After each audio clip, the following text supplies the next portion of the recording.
Por fim, turma, vamos ver dois exemplos aqui então. O primeiro exemplo, ele vai mostrar que, dado um conjunto X, tá? A gente constrói uma função que é sobrejetiva e contínua de X em Z. Então, construo um conjunto X, construo um conjunto Z.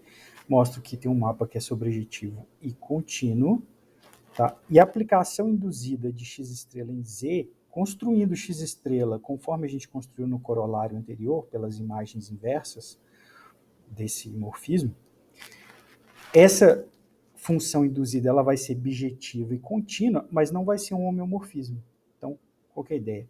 Não vai ser um homeomorfismo porque G não vai ser uma aplicação quociente. Tá? O corolário diz que com essas condições, se F for F vai ser homeomorfismo somente se G for quociente.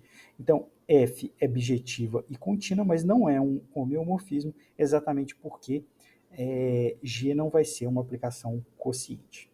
Então é isso. Constrói aqui o conjunto, eu vou mostrar graficamente, né, quem são esses conjuntos. Então aqui, ó, esse aqui é o conjunto X, são todos esses segmentos desse tipo, ele continua aqui, para cada inteiro, né, positivo, ou seja, qualquer número natural, eu tenho um segmento que se arrasta do eixo Y até a altura do 1 em X. Esse aqui que é o conjunto X. E tenho o conjunto Z, que é esse conjunto que são todos esses segmentos. Aqui continua para cá, ó. Continua para cá, tá vendo?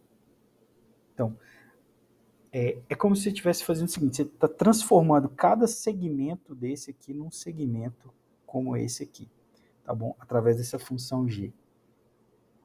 Então, o que, que acontece? Essa função G ela vai ser uma função que é contínua, é sobrejetora, só que ela não é quociente. Então, a f, que vai ser a função induzida por essa G, ela não vai ser um homeomorfismo. Tá? E aqui a gente mostra por que ela não é quociente. Tá? Então, o que, que você faz? Você cria um conjunto A, que está aqui em X, ele é saturado, tá bom?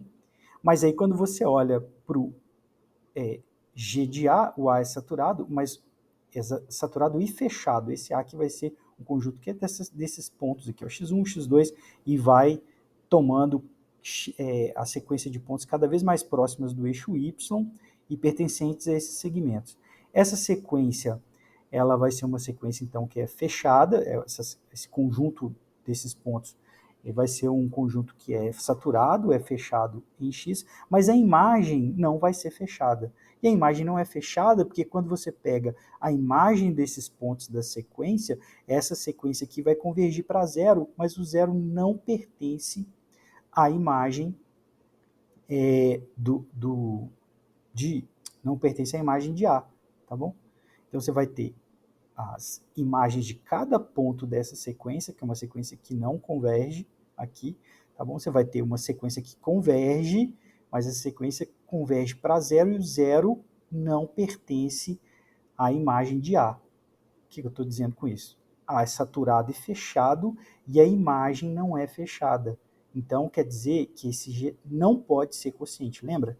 Quando eu falei de quociente, eu disse que uma definição alternativa para mapa quociente é dizer que saturados fechados levam em fechados, se somente se saturados fechados levam em fechados, tá bom? Então, isso é uma equivalência para mostrar, para definir a função quociente. Então, como isso aqui não acontece, então quer dizer que esse mapa não é quociente. Vocês olhem os detalhes desse exemplo. E por fim, a gente constrói aqui uma aplicação que é a seguinte, olha, é a P cartesiano I, tá bom? Então, primeiro, a gente fala quem é a P, tá? Que é de x em x estrela, construído desse jeito, a gente fala quem que é esse x estrela aqui, então, uma partição do conjunto x, uma partição de R, que né, no fundo está fazendo o seguinte, pega todos os pontos, levam em si, no próprio, mas agora, toda vez que o meu ponto for os naturais, eu vou levar num ponto único, que é o B. Estou colapsando todos os naturais aqui em R num único ponto B, tá bom? Então, esse que é o nosso x estrela. E aqui eu tenho um mapa que é quociente, depois eu tenho a aplicação I, que também é quociente, é a aplicação identidade, né? Claro que ela é quociente, né? Porque, em particular, isso aqui é um homeomorfismo. Então, isso aqui, claro, você pega o cara e leva nele mesmo. A identidade, ela vai dar, então, um mapa quociente. Então, eu tenho P e Q, PI, quer dizer, esse P e esse I quocientes, tá? Mas quando eu pego o produto, que é essa função produto aqui, construída desse jeito, isso aqui não é uma aplicação, isso aqui não é, de fato, quociente. Então, quer dizer, produto de quocientes não significa quociente, tá bom? Esse é o contra-exemplo. E vocês vão de lembrar que tem um resultado que eu pedi para vocês demonstrarem aqui. Se eu tenho duas aplicações quocientes e daí eu olho para para esse mapa produto, essa função produto, então a função produto vai ser quociente se essas duas aplicações forem abertas, tá bom? Agora, o P não é uma aplicação aberta, é por isso que fura esse exemplo aqui. Então, esse aqui não vai ser quociente, essa é quociente, essa é quociente, esse mapa não é quociente, porque esse cara aqui não é, se fosse aberto, esse é aberto. Se esse, que não, se esse fosse aberto, então teria que ser quociente ao exercício, tá bom?